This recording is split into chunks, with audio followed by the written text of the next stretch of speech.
Boom. What's going on, world? We here 2025. Damn. Hmm.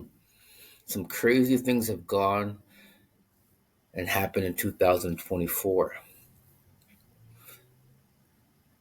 It dawned on me that when I started this podcast, I wanted to reflect on who I was as an individual and what I represent. Am I perfect? Shit. Far from perfect. But I always believe in the mindset. Each and every individual is different. Where am I going with this? We all have judgment on things, life. We all have been discriminated. We all think negative about certain people. We judge. It's called life. Not to say it's the right way, but it's facts is facts. And this podcast is about mindset. Speak the truth. Be you. I don't sugarcoat. So let's look back in 2024. What has happened? Shoot. Year of the election. That was big. I'm not into politics, but we all have heard about the election being rigged and this and that, and who's the better president.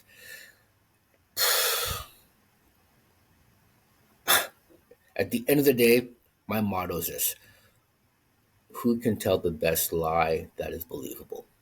That's why I boil down to it. If I had to pick and choose and vote. What else? A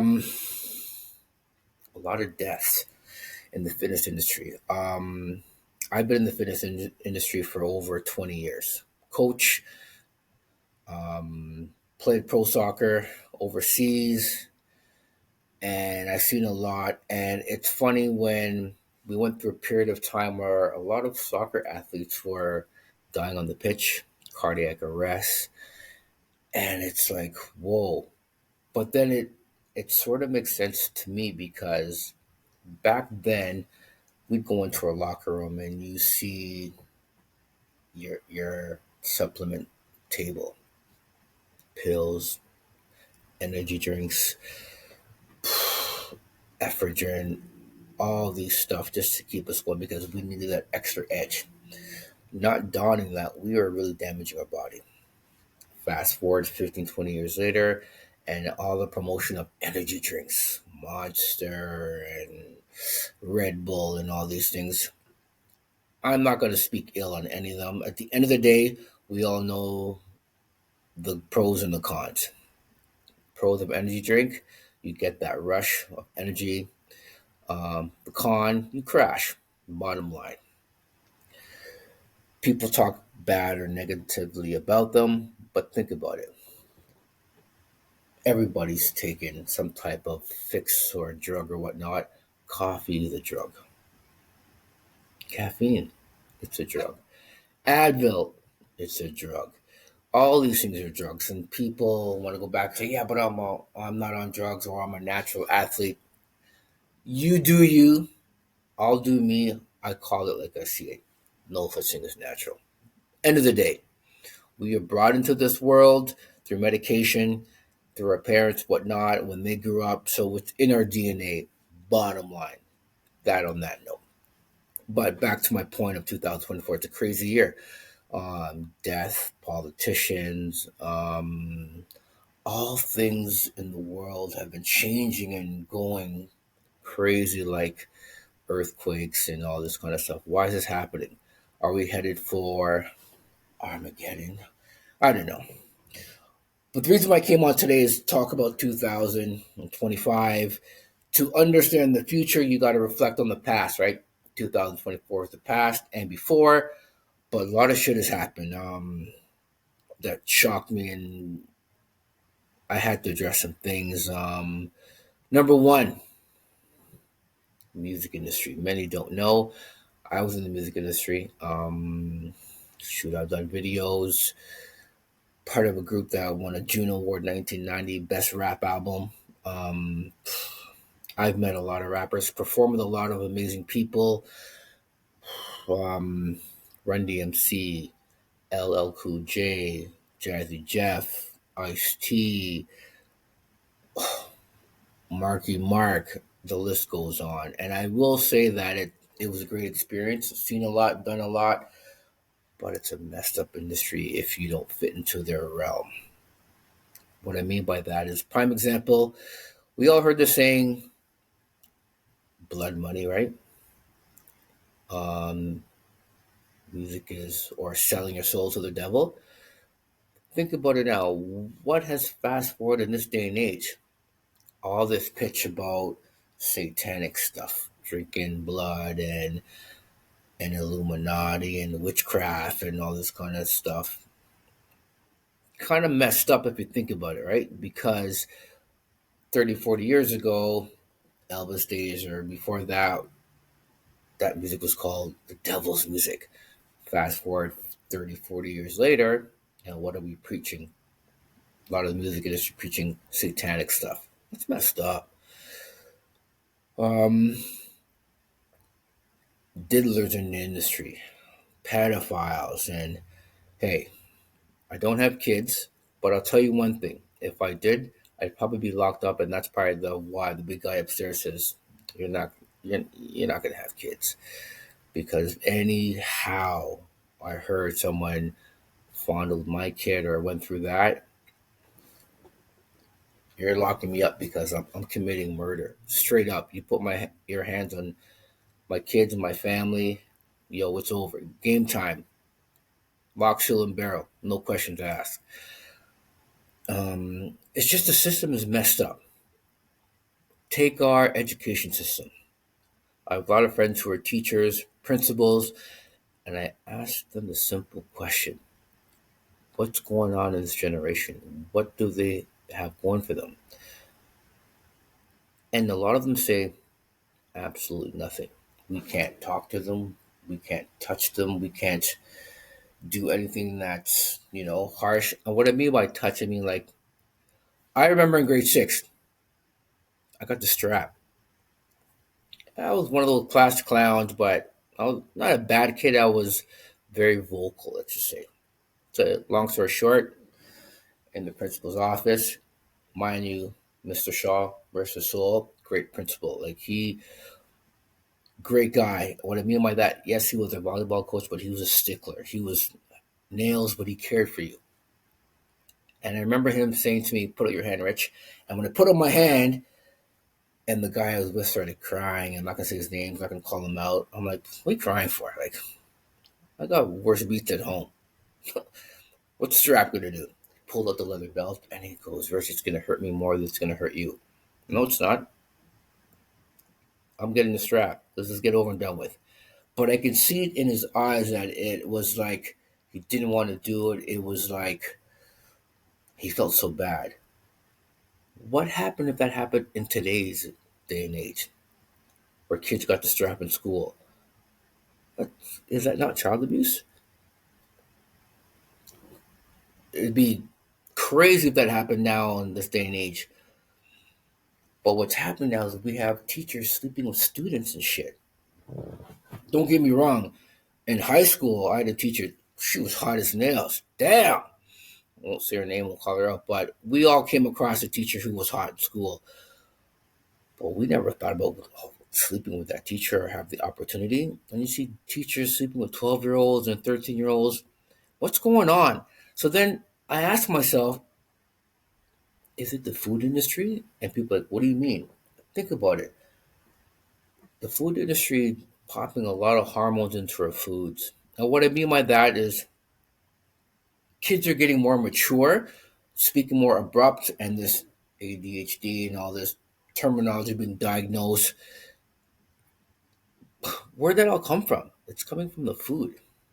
Like, I know when I was in grade six or five, probably, even, let's say grade seven, we didn't see females my age, and we were in grade five, even grade seven, have breasts. If we seen one girl that had breasts, she was an anomaly, like one out of every 30. Like, wow, where'd those come from? Now you speed forward, you see 12-year-olds looking like 19, 20-year-olds. Something's going on there. Pumping the food, so much estrogen. Young youth, more chubbier, more fat. Male, it's prime example, bitch tits. Like, what's going on? Like, the health industry's gone backwards because I know when I was in grade six, we had a award of excellence. Mind you, I won every year, gold. We did a lot of activities, Kilo Club. There was a guy back then in Hunter's Glen, Jinchik, had the Kilo record. I came in, beat that record. I think I got 712 that year, and I think his record was 702 or 5. I don't remember exactly, but that was a big accomplishment. And then you hear going forward, oh, no high school sports now, and it's like, what's going on? Vending machines are filled with garbage food, and it's just like no activities. And what are the kids supposed to do? They have all this energy and rage. What do they go to do? Crime, getting in trouble. It seems like there's no mentorship or no role models. I didn't have a role model growing up. We learned the hard way, and if we got into an altercation, straight up, was I a fighter? You're damn right. I didn't back down from nobody. I had been in a lot of fights. I'm not claiming to be a bad, tough guy, but I'll tell you one thing: I never lost a fight, straight up. Like when I went into war, it was just like me or you, and damn sure it's not gonna be me. Knuckle up. My name was Kid Rumble, KO Kid. Why is that? Because one punch. I hit one punch, it lights out, sleep, sleep, straight up. You can ask anyone back then and ask about me. To this day, like I said, people come in and yeah, I'm a big guy, 220 pounds.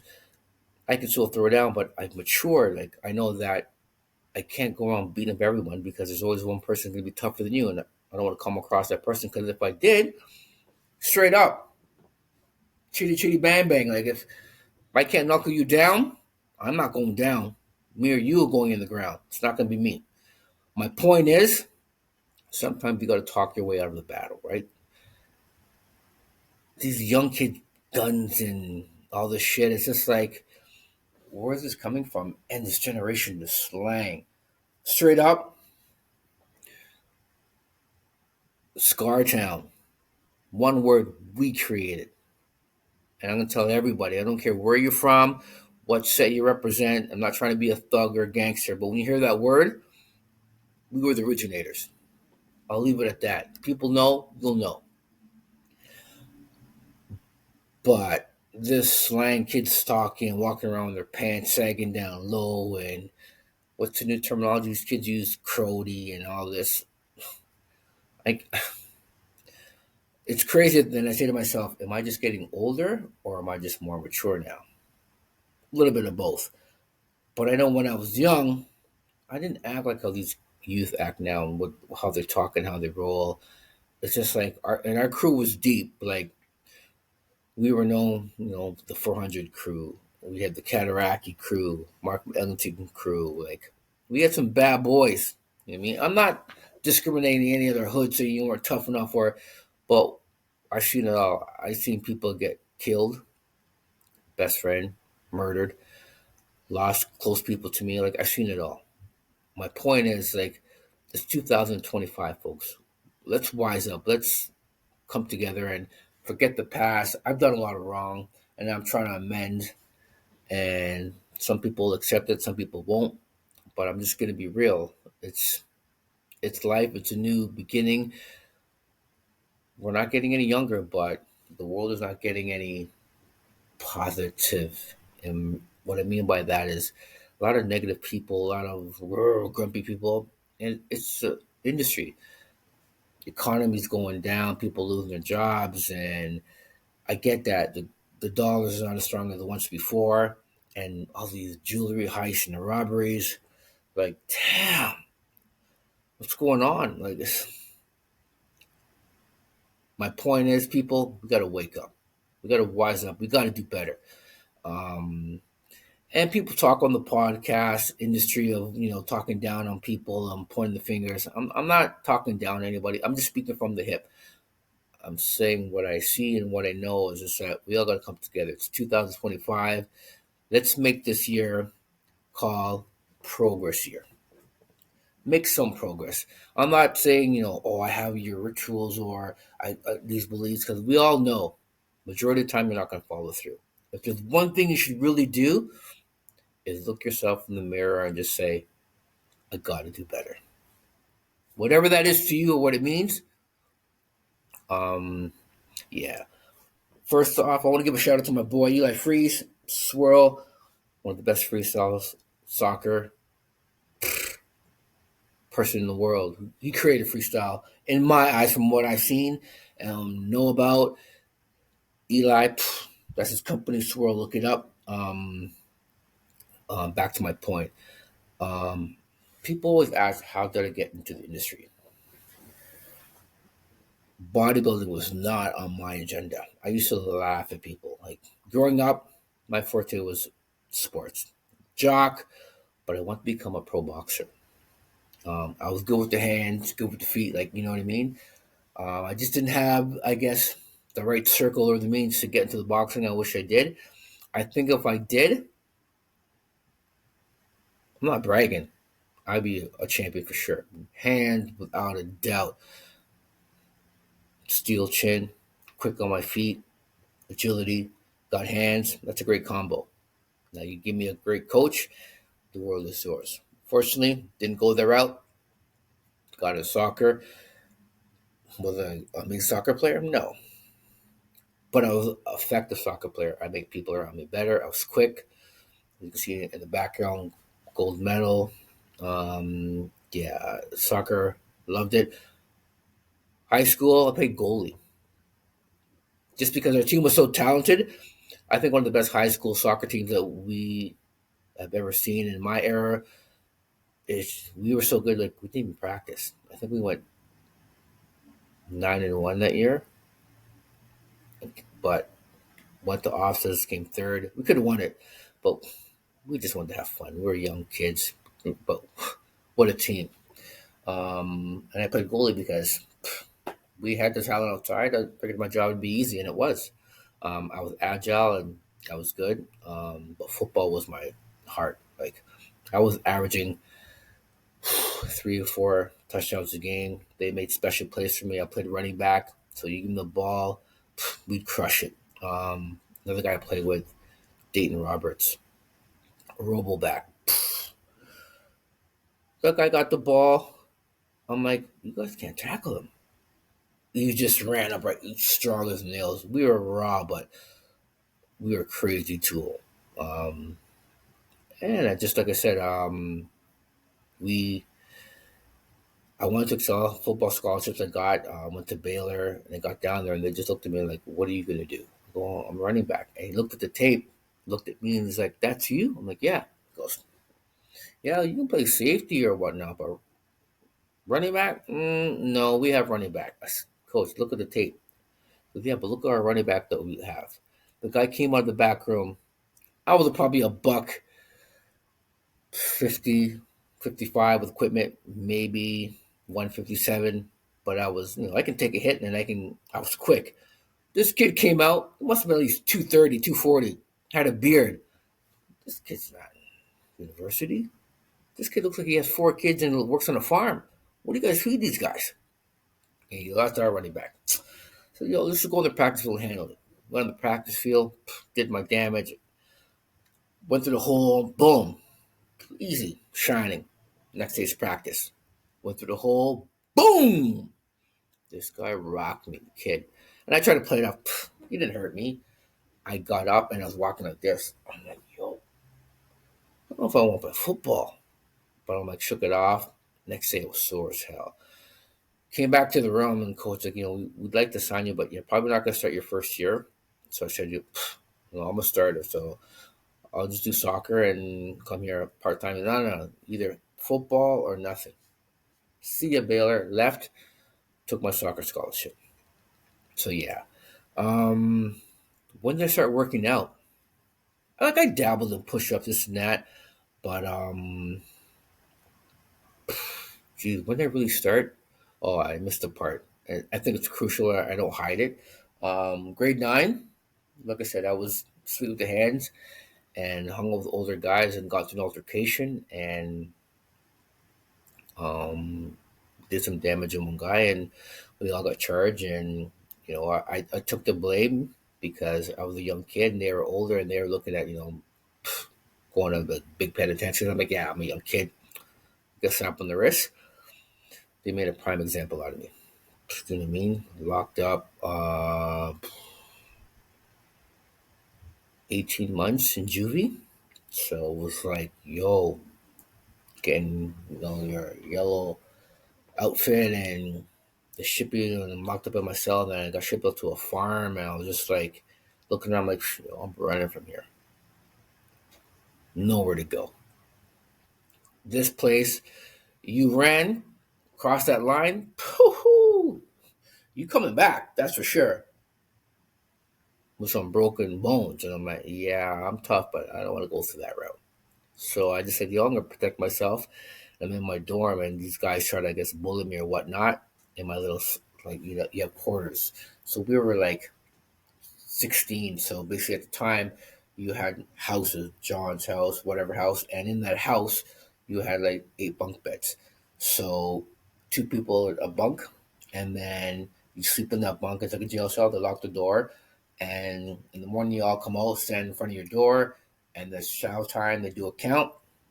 You go to the hallway, brush your teeth, and have a shower, blah blah blah. But only certain people can go in because the guards, you know, I think it's two guards for every 8 people or 10, something like that.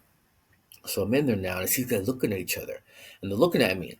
I'm like, oh, okay, they want to test the newbie. All right, straight up. And I just turned around and said, yo, let's get it over with. Let's bang. You guys want a piece of me? I'll tell you one thing. Someone's not coming out alive. Like, someone's not coming out.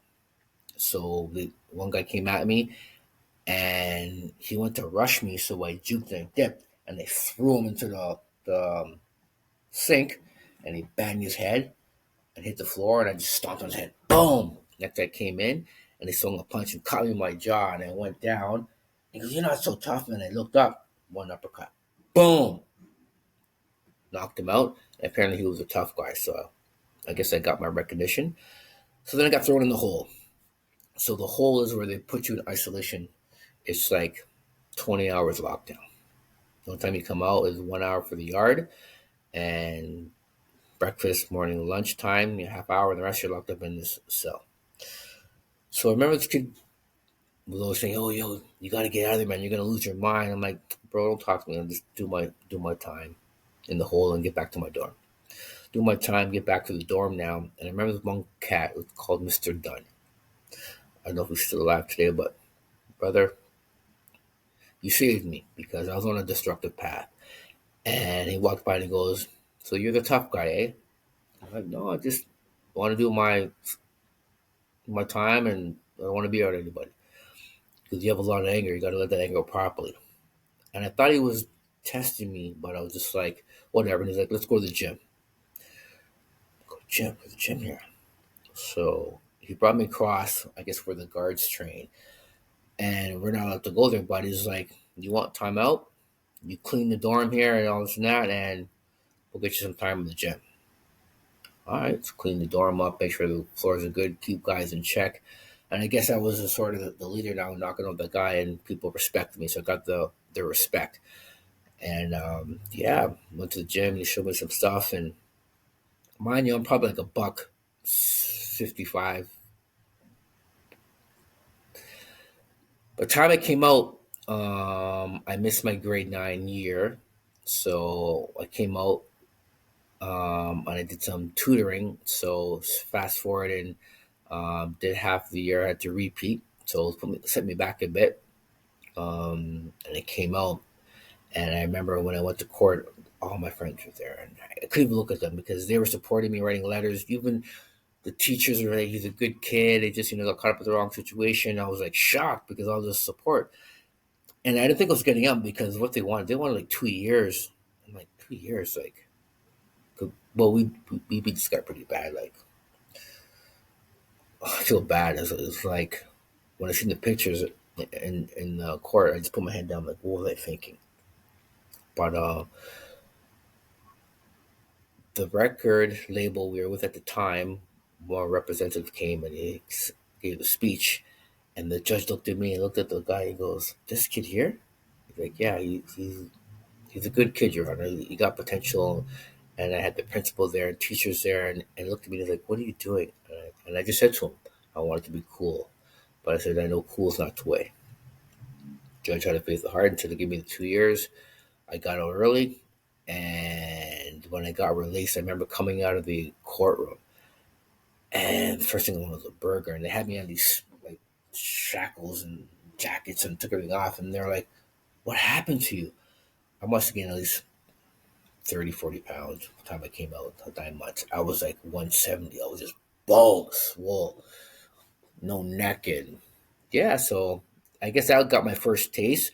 But fast forward to becoming a bodybuilder, I had no plans. I'm like, me going on stage wearing a pair of thongs, you're crazy. That's excuse my language, uh, G stuff like that's for funny boys. But back then I played soccer with this guy. He was like my cousin, but not really cousin, but we grew up together. And one year we were playing, and he said, "I'm quitting." I'm like, "Bro, like you're one of the star players on our team." Left, came back, and he was just jacked. And I look at his body. I'm like, "Yo," it just intrigued me. I'm like, because I knew him as a good soccer player, and he was lean. So like, yes, we'll work out. So I started training with him, and I guess I was eating a certain way what he was doing because I wanted to mimic him. And this guy was winning Canadian titles and bodybuilding, like big phenom. And I said, I can do that.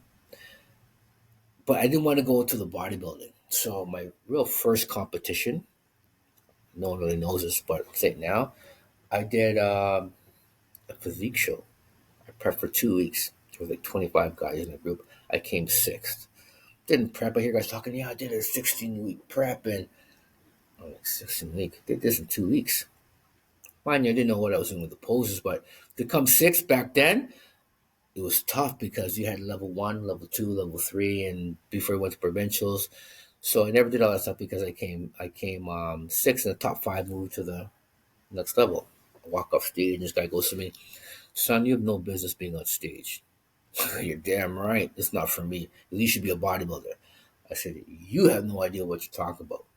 Long story short, he was a judge. And I came back and I started telling these guys, like, this guy said this to me, and they're like, "Yo, do a show, man. Try this bodybuilding stuff." I'm like, "No, man." So I thought for a month or two, and I said, "Yeah, I'm gonna do it."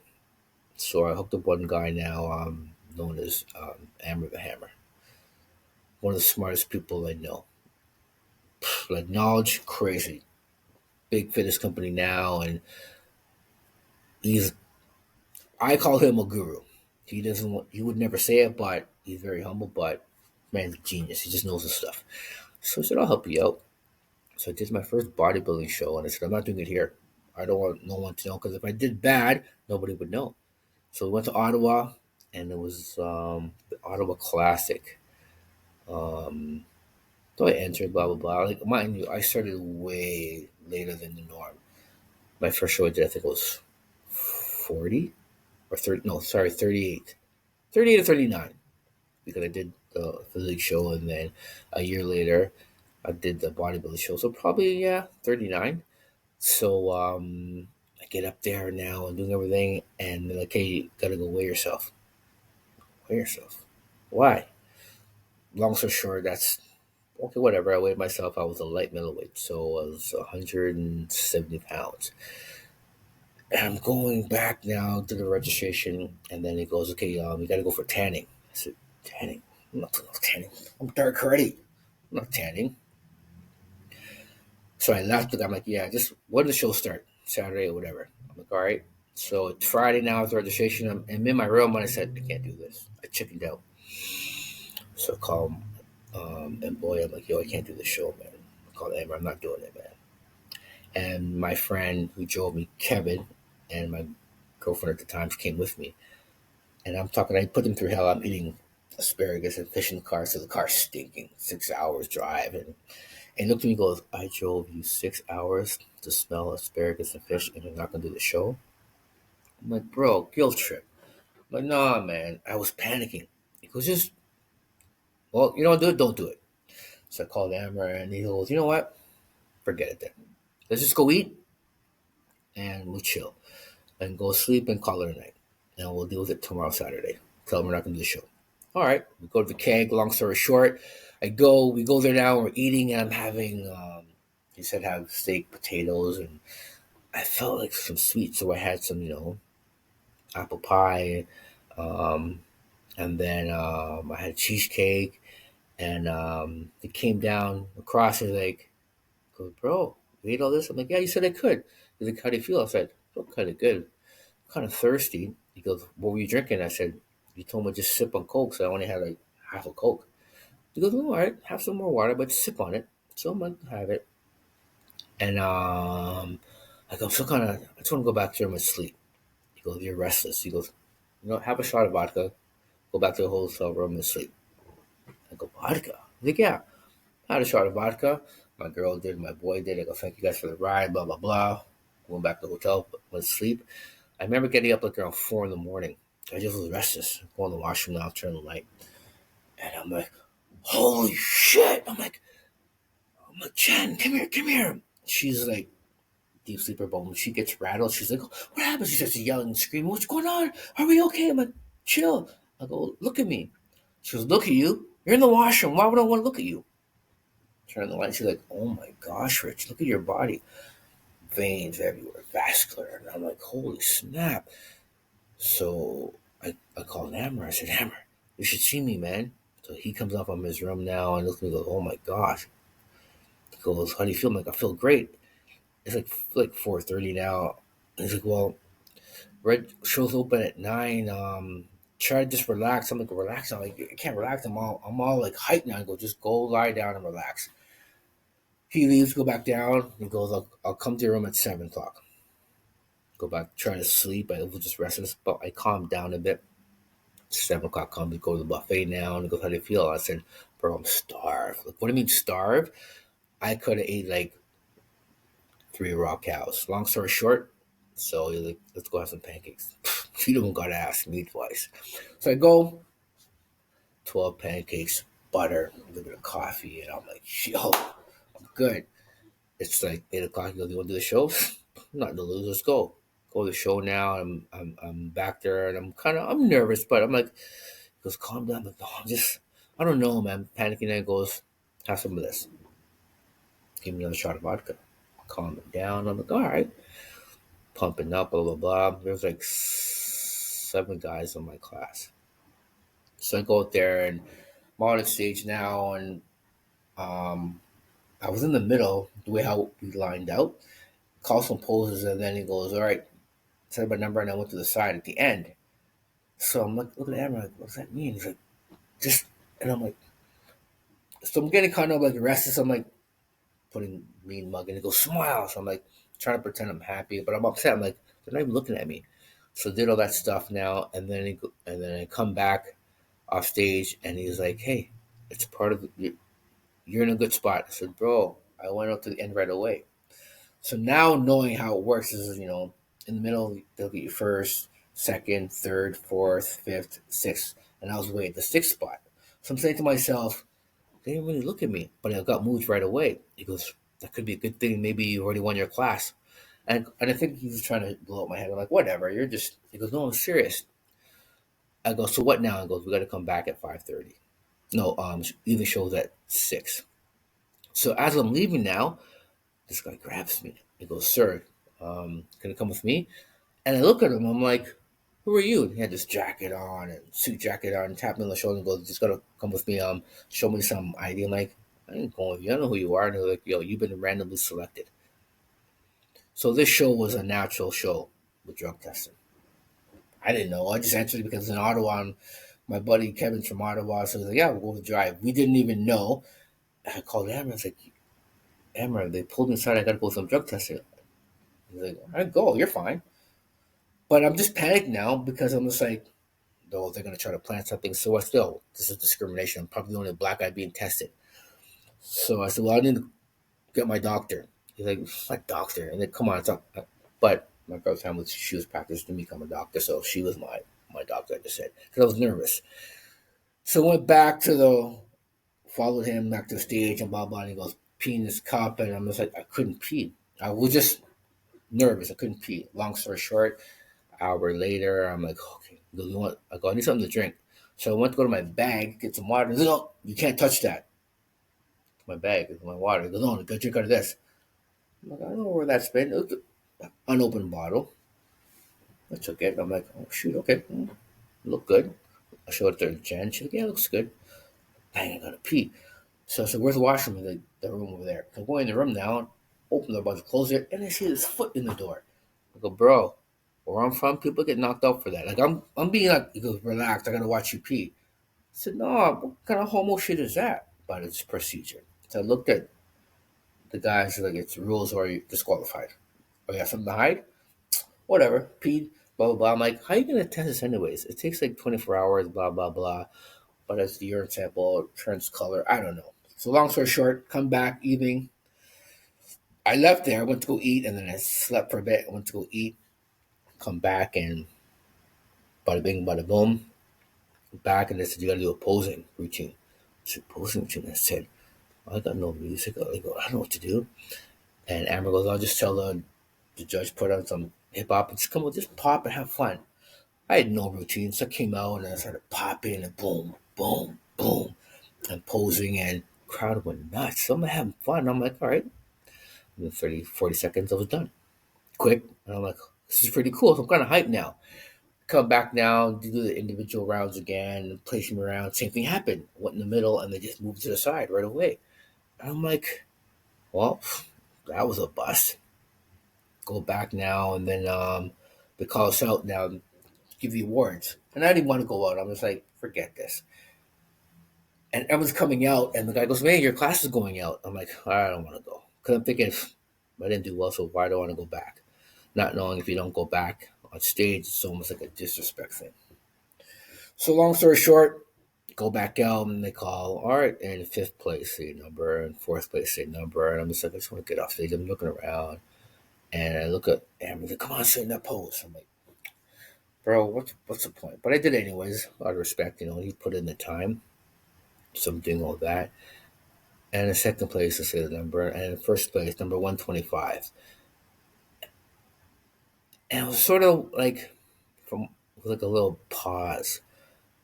And no one's stepping forward. So I'm like, guys, 125, man, come on, I want to get out of here. And the guy beside me, he hits me and he's like, bro, that's you. I go, first place. I was so numb, I couldn't walk out. Like, I was frozen. So he's like, "Oh, good job!" He gave me a knock on my backside, and I'm like, but it sort of unlocked me, and I'm like, "Oh shoot, I won!" So I won my class. Cool. Thought it was over. Everything gold and dandy. Got a little medal and a little trophy. I'm like, "Hey, this is pretty cool." I'm back. I'm back in stage now. Amber comes back there. He's like, "Bro, you won. Now I can do the overall." Overall. Well, like, what does that mean? Like, you got to go up against other classes, middleweight, heavyweight, and I'm like, bro, I'm a light middleweight. I'm 174 pounds. I'm not going to be the heavyweight. I'm not going to be a super heavyweight. So what's the point of me going back out? He goes, go have fun.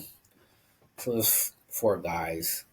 So I'm like, no, man. So I'm taking off my trunks, put on my track pants, and got my bag. I'm about to walk out, and I guess one of the people backstage goes, "Bro, you look pretty good, man. You have a good chance. You should just stay." I said, "I'm not going to be the heavyweight, man. Come on, who are you kidding?" He goes, "What do you got to lose?" I said, "All right." So pull back on my trunks, go back out there, and then moving everything around, and I'm not even paying attention. And then all here, all right, folks, pose down. Pose down. So they're all rushed to the front of the stage. So I went to the far side and I just started doing some poses. And this big guy comes up beside me, and everywhere I went, he was following me. I was trying to show me up. So I'm thinking, what's your problem, man? He looks at poses. I'll show him what you got. And I'm thinking to myself, you like this a little bit too much. You get too close to me. So I said, do your thing. You did a pose and I did a pose. So the crowd's being entertained. Then we come off backstage.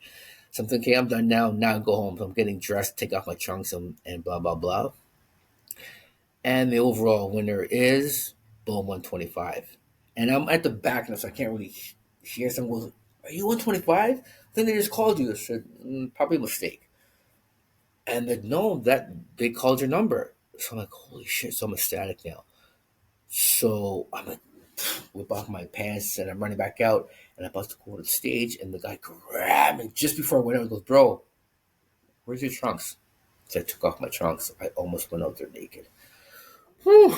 So long story short, got my trunks, went out there and I got this big ass trophy. My first overall win. And after I was done, I remember going through the crowd. This kid came up and he goes, "Can I get a picture with you?" Young kid. And I was like, "Sure." But it brought me back to the music days where fans would come up and take pictures and groupies, whatnot. I was a little kid. And I had my medal on. And he's looking at the medal and he's like mesmerized. So it just felt right. I took off my medal. I looked at his mom, like, he put it on. He goes, "Mom, I'm a bodybuilder." And she said, "Okay, okay, son, give it back." I'm like, and he's like, "Mom." And he felt so sad. I'm like, "My gift to you." I gave him my medal. And my girl was like, shocked. And Kim was like, "You just won that." I'm like, "Yeah, I got two trophies. I got my trophy and I got a big, big ass trophy, which is that big one right there. That's the one I won the overall." So yeah, so that was how I got into the sport. 2013, my first overall win. So the moral of the story is, people, you never know what life brings. You never know what avenues to go. All you know is we're gonna make choices. Some are good, some are bad. Have a good circle around you, because without a good circle around you, you don't know what can happen. So I always say, have a good circle, but you never know what happens. So that's it for today. The mindset. R2FU 2025. Puff who? No Diddy.